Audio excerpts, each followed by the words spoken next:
Hey everyone, welcome back to the channel. In today's video, I'll show you how to sign out of the App Store.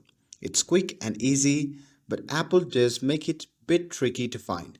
So now without further ado, let's get started. So first thing first, open the App Store on your phone.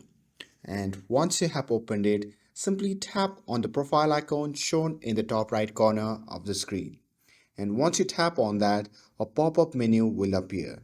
And in here, you'll see a list of your recently updated apps and the apps that you need to update. So from here, simply scroll down all the way to the bottom and there you will find the sign out option.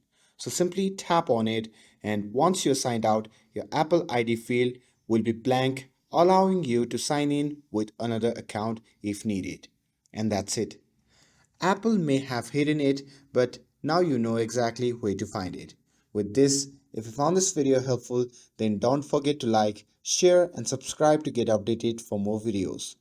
Thanks for watching, and I'll see you in the next video.